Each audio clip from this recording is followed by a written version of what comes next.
तो पिछली वीडियो में हम बात कर रहे थे कि 1/4πε0 जो होता है इसे कहते हैं कूलाम्ब कांस्टेंट, और इसका मान है 9 गुणा गया 10 की घात 9 न्यूटन मीटर स्क्वायर प्रति कूलाम्ब स्क्वायर।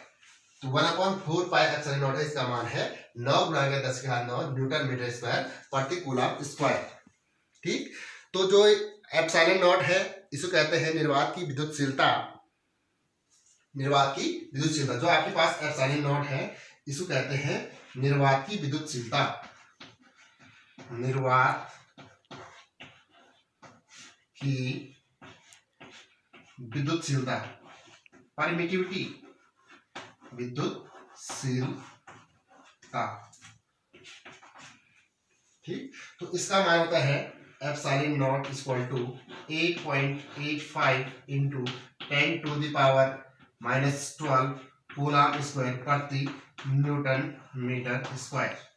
तो आपको ध्यान रखना है, कभी कभी पूछ देते हैं कि जो ये इस टाइप का सिंबल बना है इसको कहते हैं एप्सिलॉन नॉट, और इस पूरा जो 1/4πε0 है इसको कहते हैं कूलाम्ब कांस्टेंट। तो इसका मान होता है 9 गुणा के 10 की घात 9 न्यूटन मीटर स्क्वायर प्रति कूलाम्ब स्क्वायर, और ये आपके पास एप्सिलॉन नॉट है, इसको कहते हैं निर्वात की विद्युतशीलता, और इसका मात्रक है न्यूटन कूलाम्ब स्क्वायर प्रति न्यूटन मीटर स्क्वायर, और आपकी जो इसकी वैल्यू इस टाइप से दी है, और आपको ये न्यूमेरिकल को सॉल्व करने में आपके काम आएगी।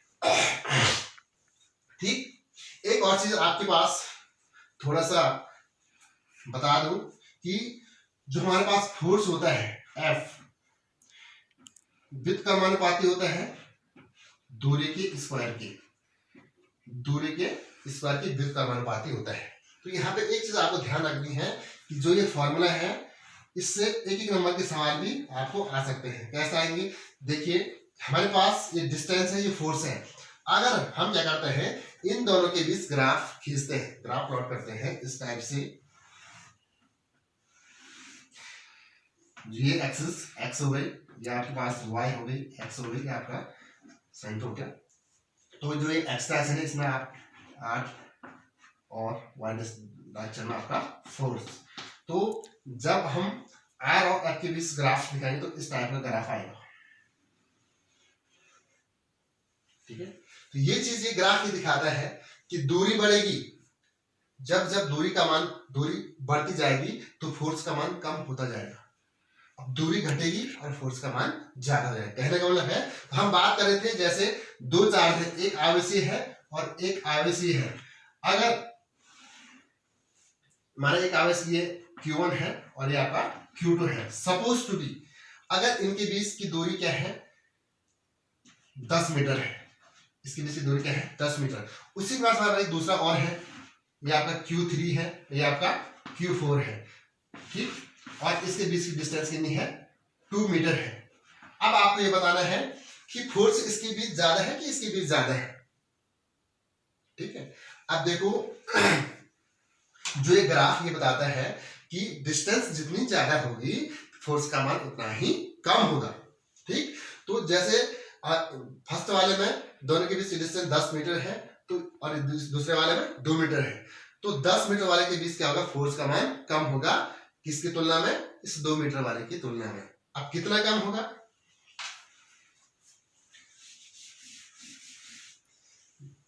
देखिए अगर हम दूरी को दुगना कर देते हैं, सपोज दूरी को हम क्या कर देते हैं दुगना, तो F का मान क्या हो जाएगा, दूरी को दुगना करेंगे तो हो जाएगा ये 1/2 का स्क्वायर, तो फोर्स हो जाएगा आपका 4 गुना। ठीक है, दूरी का दुगना बढ़ा देंगे तो फोर्स का मान 4 गुना कम हो जाएगा। ठीक है, अगर दूरी का क्या करेंगे कि आधा कर देंगे, दूरी क्या कर देंगे आधा कर देंगे, तो फोर्स का मान 4 गुना बढ़ जाएगा। कहने का मतलब ये है कि अगर ये वाली कंडीशन तब की है कि हम क्या कर रहे हैं कि दूरी को दुगना बढ़ा दे रहे हैं, तो बल का मान क्या हो जा रहा है, F का मान 4 गुना कम हो जा रहा है, 4 गुना कम। लेकिन अगर हम क्या कर देते हैं दूरी का मान क्या कर देते हैं आधा कर देते हैं, 1/2 कर देते हैं, तब क्या हो जाएगा, तब हो जाएगा F is directly proportional to 1/1/2 का स्क्वायर। तो ये सॉल्व करके हो जाएगा 4/1। ठीक है, तो F का मान हो जाएगा 4 गुना, सीधे सीधे। ठीक, तो बल अगर दूरी कम होगी तो बल का मान क्या हो जाएगा, ज्यादा हो जाएगा। ठीक है, दूसरी आपको ध्यान रखनी है कि अगर दो वस्तु अगर पास पास है तो बल ज्यादा होगा, और दूर दूर है तो बल का मान कम होगा। और इस टाइप से इस फॉर्मूले के अनुसार आपको ध्यान रखना है। ठीक, तो इसमें एक नंबर का या जो ये ऑब्जेक्टिव टाइप क्वेश्चन आते हैं तो इसी फॉर्मूले से आपको ये सॉल्व करने होते हैं। ठीक, अब हम क्या करेंगे, जो इसमें इस टॉपिक में, इस कूलाम के नियम में जो एक इंपॉर्टेंट बात है वह है इसका vector form of coulombs law. Coulomb के नियम का सदिश रूप, वो बहुत इंपॉर्टेंट, बोर्ड के हिसाब से ये क्वेश्चन आता ही आता है कि what is the vector form of coulombs law. Vector forms of coulombs law, coulomb के नियम का सदिश रूप।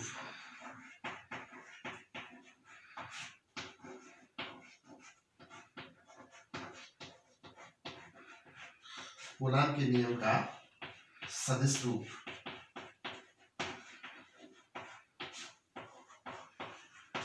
ये क्वेश्चन कई बार आता है बोर्ड के हिसाब से, बहुत इंपॉर्टेंट ये क्वेश्चन जो है बहुत इंपॉर्टेंट क्वेश्चन है। ठीक है, तो वही कूलाम के नियम से हम सॉल्व करेंगे। हमारे पास दो चार्जेस होंगे, एक को हमने मान दिया Q1 प्लस Q1, इसको प्लस Q2, इसका सेंटर ये है और इसका सेंटर ये है। ठीक है, दोनों के बीच की जो डिस्टेंस मान दी है वो हमने मान दी इसमें मॉड ऑफ आर, इसे बोलते हैं मॉड ऑफ आर। तुमने 11 में पढ़ा होगा मॉड ऑफ आर। ठीक, और इसके कारण जो क्या है, फोर्स है, तो आप लोगों को पता है ये बॉडी 1 है, ये 2 है, इसके कारण जो फोर्स होगा क्या हो जाएगा, पिछली बार में हमने डिस्कस किया था। फर्स्ट वाले पे है, फर्स्ट वाला है, किसके कारण फोर्स होगा, इसके कारण, तो F12, इसको बोलेंगे F12। और जो दूसरा वाला है और इसमें जो फोर्स होगा वो इसके कारण होगा, जिसको कहते हैं F21। ठीक है, इस टाइप से हमने देख लिया है। अब देखो हमारे पास यहाँ पे एक वेक्टर तो हमारे पास ये है। ठीक है, एक दो वेक्टर हमारे पास और हो सकते हैं। एक वेक्टर हमारा इस डायरेक्शन में है और एक वेक्टर हमारा इस डायरेक्शन में है। सपोज इसका जो पोजीशन वेक्टर है वो R1 है और इसका क्या है आपका R2 है। तो आप जैसे क्या निकालते हैं, डिस्प्लेसमेंट निकालते हैं, विस्थापन निकालते हैं, तो विस्थापन क्या कहता है कि अंतिम विस्थापन में से अंतिम विस्थापन माइनस अंतिम स्थिति में से प्रारंभिक स्थिति को घटा देते हैं, तो आपका विस्थापन हो जाता है। तो यहाँ पे जो इसकी अंतिम स्थिति माइनस इसका पोजीशन R2 है, इसको बोलेंगे R2 माइनस R1। ठीक है, अब इसकी डायरेक्शन इधर है तो जो लास्ट था वो पहला हो जाएगा, लास्ट में क्या जाएगा R1 माइनस R2। ठीक है, R1 माइनस R2। तो इट मीन्स जो आपकी ये है उतना ही ये है, उतना ही ये है और उतना ही ये है।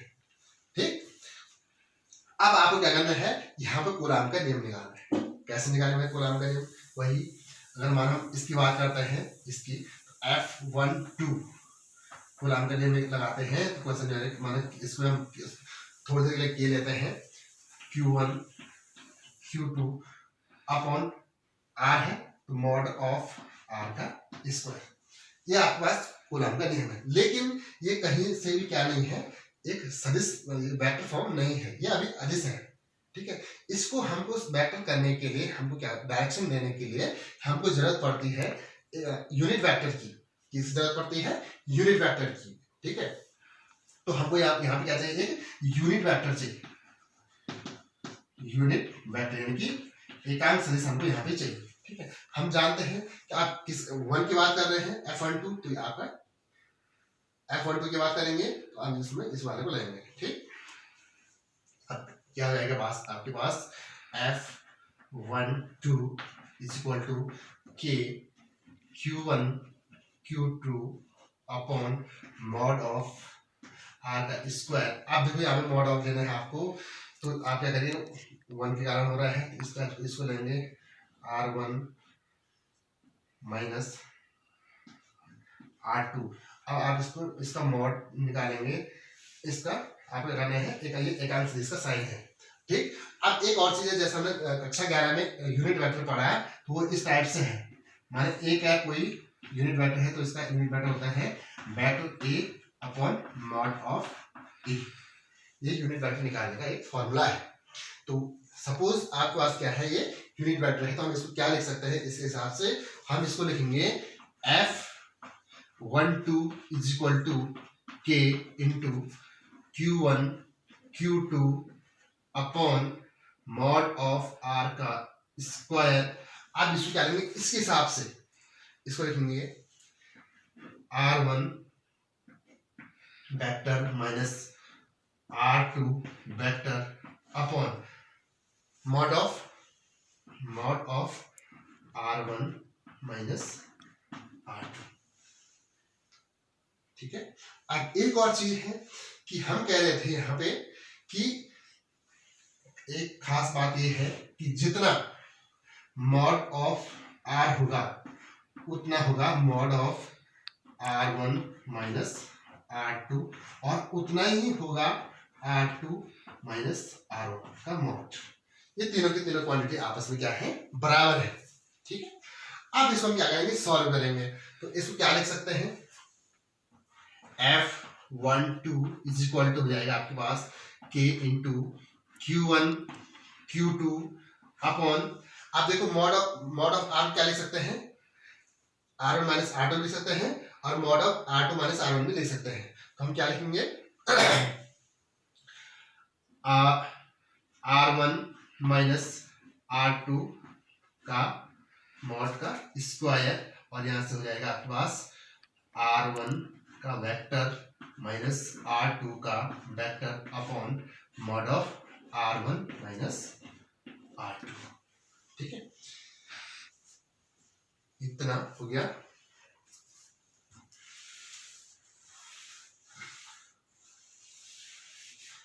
अब हम देखिए, इसकी पावर यहाँ पे 2 है और इसकी पावर यहाँ पे 1 है। हम इसको लिख सकते हैं सीधे सीधे F12 is equal to K into Q1 Q2 और आपके पास यहाँ पे है vector R1 minus R2 vector और अपॉन हो जाएगा आपके पास mod of R1 minus R2 का क्यूब। तो ये आपका क्या है, वेक्टर फॉर्म है इस फोर्स का, जो फर्स्ट वाला 1 2 का फोर्स है। ठीक है। तो इसी प्रकार आपको दूसरा निकालना है। इसी प्रकार आपको क्या निकालना है कि F21 निकालना है। F21 तो आपके पास 2 पहला, जैसे F12 ये पहला है, आपका 1 पहला है, यहाँ पे 1 पहला है, यहाँ पे आपका 2 पहला है। तो इसी हिसाब से आपको ये फॉर्मूला लिखना है, हो जाएगा K into Q1 into Q2 और आप यहाँ क्या हो जाएगा R2 vector minus R1 vector upon हो जाएगा आपके पास mod of R2 minus R1 का मॉड का क्यूब। तो ये आपके पास जो ये वाला फॉर्मूला है और जो ये वाला फॉर्मूला है, ये आपके पास वेक्टर फॉर्म्स ऑफ कूलम्ब्स का नियम है। तो ये आप बोर्ड के हिसाब से भी बहुत इंपॉर्टेंट क्वेश्चन है। इसको आप प्रैक्टिस कर लेंगे एक बार फिर से, किस टाइप से हमने सॉल्व किया। बहुत सिंपल सा तरीका है। यहाँ पे जो हमने जो फर्स्ट स्टेप है, यहाँ पे जहाँ से हमने शुरू किया, तो डायरेक्शन नहीं थी हमारे पास, मैग्नीट्यूड था, परिमाण था, लेकिन डायरेक्शन नहीं था। डायरेक्शन के लिए हमने क्या किसका यूज किया, यहाँ पे यूनिट वेक्टर। यूनिट वेक्टर किसका लिया, उसी का जो R1 माइनस R2 है। ठीक है, क्योंकि फर्स्ट में 1 जिसका फर्स्ट जो आपका Q1 चार्ज है उसी का फोर्स की उस पर जो लगने वाले फोर्स की बात कर रहे थे। तो यहाँ से हमने यूनिट वेक्टर निकाले इस फॉर्मूले के अनुसार, जो हमने 11 में पढ़ा, कक्षा 11 में पढ़ा जो। तो mod of cap of A cap equal to vector A upon mod of A. तो इस टाइप से जितने ये सॉल्व करके हमारे इस टाइप से ये फॉर्म आ गया है। तो दो समीकरण आपको याद रखनी है, F12 और F21 जो फोर्सेज हैं। ठीक, तो इसे कहते हैं वेक्टर फॉर्म ऑफ कूलम्ब नियम। ठीक, अब देखो भाई, कूलम्ब का नियम पढ़ लिया है। अब इसमें क्या है, कुछ लिमिटेशन है, कमियां हैं। अब क्या कमियां रह गई होगी भाई, कूलम्ब ने अपना नियम दिया और इसके बावजूद भी कुछ कमियां बच गई है, तो उसे कहते हैं limitation. Limitations of Coulomb's law, कमियां है, लिमिटेशन मतलब कमियां, ठीक है। कमियां क्या है? नंबर एक जो हमारे पास कमियां है, सबसे पहले कि जो ये आवेश है, जो ये रूल है, जो ये कूलम्ब का नियम है, ये हमेशा पॉइंट चार्ज के लिए काम करता है, पॉइंट चार्ज, ठीक है। लेकिन कहाँ काम नहीं करता है? जो एक्सटेंडेड चार्ज होते हैं, जो बड़े बड़े, जहां पे आवेश बिखरे हुए होते हैं, किस टाइप से? पॉइंट चार्ज का मतलब तो इस टाइप से चार्ज है, कहीं इस टाइप से चार्ज होगा एक, ठीक। तो एक्सटेंडेड का मतलब माना कोई इस टाइप से बॉडी है, इस टाइप से फैला है, एक बॉडी ये है, इस टाइप से आप ये चार्ज फैला हुआ है, ठीक है। तो ये एक्सटेंडेड बॉडी है, ठीक है। तो इसमें जो चार्ज है एक्सटेंडेड फॉर्म में है, तो इन केसेस में कूलम्ब का नियम अप्लाई नहीं होता है, ठीक है। जहां पे आवेश क्या होते हैं? बिखरे हुए होते हैं, तो वहां पे कूलम्ब का नियम क्या होता है? लागू नहीं होता है। दूसरी बात,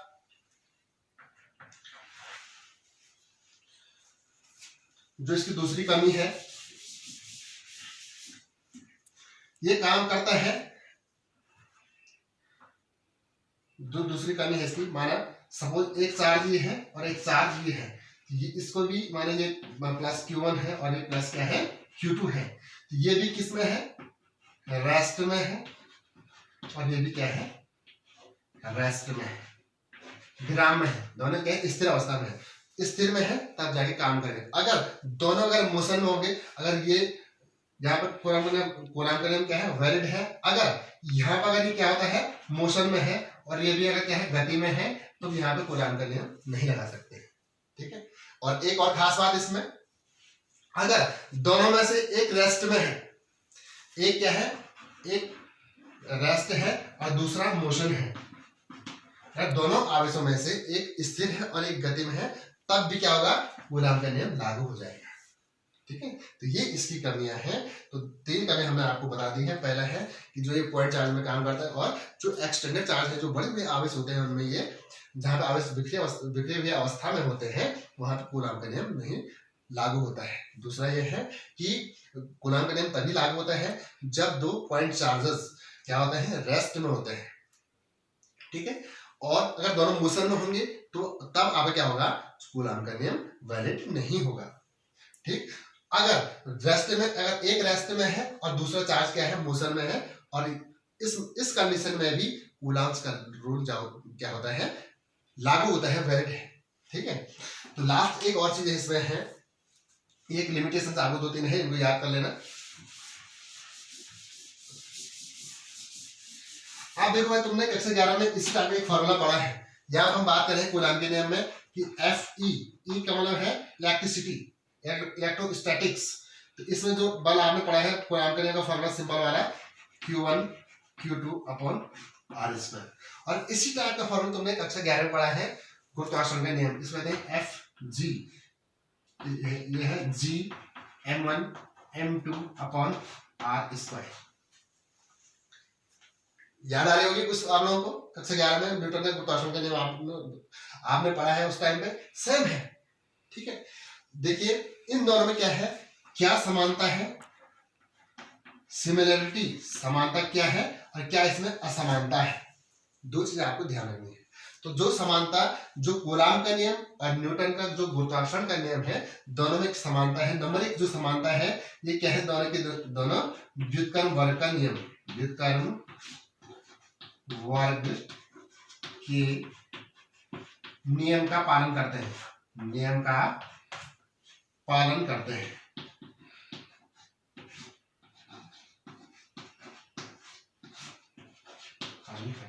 ठीक है। क्योंकि यहाँ पे 1/r² है और यहाँ पे क्या है? 1/r² है। इसकी दूसरी जो समानता है, इनमें क्या है कि जो ये काम करता है बल, दोनों बॉडीज के सेंटर को मिलाने वाले रेखा के सीध में होता है। कहने का मतलब ये है, एक ये है और एक है, इसका सेंटर ये है और इसका सेंटर ये है, तो जो फोर्स की डायरेक्शन होगी वो इसी डायरेक्शन में होगी। ठीक है, तो दोनों बॉडी के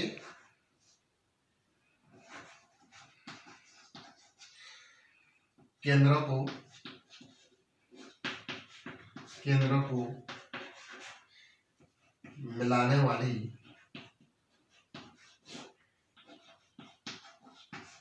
रेखा के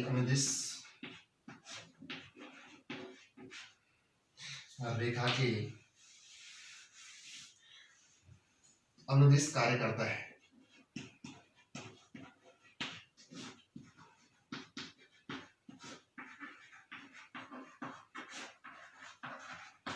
तो वही बात यहाँ कूलाम के नियम में भी होती है और वही बात कहाँ होती है, न्यूटन के गुरुत्वाकर्षण के नियम में भी होता है कि जो ये बल कार्य करता है, तो जो दो वस्तुएं हैं उन दोनों के केंद्र को जो मिलाने वाली रेखा है उसी लाइन में ये बल क्या करेगा, कार्य करेगा, ऊपर नीचे इधर उधर नहीं करेगा। जहाँ पे जो रेखा उनके दोनों के केंद्र को मिलाने वाली जो रेखा है उसी लाइन पे वो बल क्या करेगा, कार्य करेगा। तो दो समानता आपने देख ली है, दोनों क्या करते हैं, व्युत्क्रम बल के नियम का पालन करते हैं और दोनों बॉडी के केंद्र को मिलाने वाली रेखा के अनुदिश क्या करता है, कार्य करता है कौन, बल।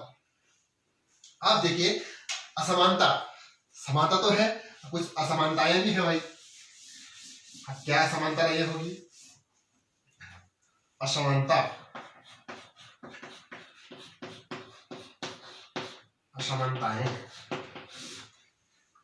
नंबर 1। देखिए भाई सबसे पहले क्या है कि जो कूलाम का नियम है ये क्या है, आकर्षण का भी है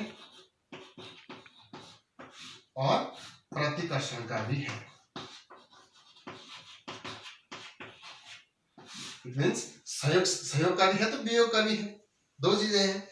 और दूसरा जो है, जो आपके पास न्यूटन का गुरुत्वाकर्षण का नियम है, ये हमेशा क्या होता है, आकर्षण का होता है, इसमें वियोग नहीं है, इसमें हमेशा क्या है, सहयोग ही होता है।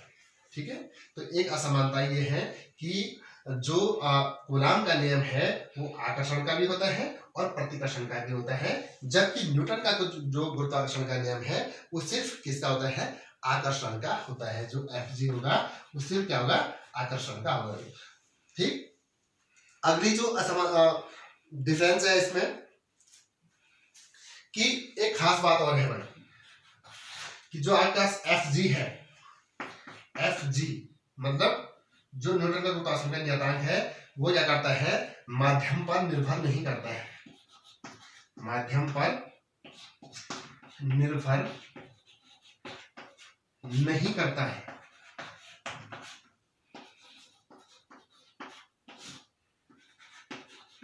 Independent of medium. ठीक है, और जो आपके पास Fe है, उनकी जो कूलाम का नियम है ये माध्यम पर निर्भर करता है।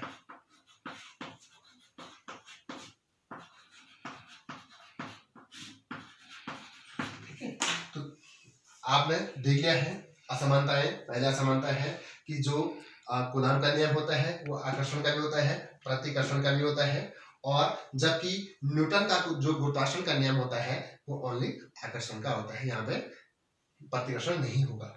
दूसरा कंडीशन, जो न्यूटन का गुरुत्वाकर्षण का नियम है जो होता है, जो बल है गुरुत्वाकर्षण बल, वो माध्यम पर निर्भर नहीं करता है, और जो कूलाम का जो बल है वो माध्यम पर निर्भर करता है। ठीक है, तो ये रहा कूलाम का नियम। तो फाइनली एक बार इसकी परिभाषा, जो कूलाम ने कहा कि दो स्थिर बिंदु आवेशों के बीच कार्य करने वाला आकर्षण एवं प्रतिकर्षण बल दोनों आवेशों के गुणनफल के अनुक्रमानुपाती और उनके बीच की दूरी के वर्ग के व्युत्क्रमानुपाती होता है, और वही F = 1/4πε0 Q1 Q2/r²। तो इस वीडियो में इतना ही। आशा करते हैं आप लोग इस कूलाम के नियम का जो डेफिनेशन है, जो डेरिवेशन है, और जो वेक्टर फॉर्म ऑफ कूलाम का नियम है, और साथ ही साथ हमने बताया कि क्या लिमिटेशंस है इस नियम की, और जो तुलना है कूलाम बल की गुरुत्वाकर्षण बल से, वो आपने देख ली है। Thank you. और इसके बाद नेक्स्ट लेक्चर में हम बात मिलेंगे। Thank you.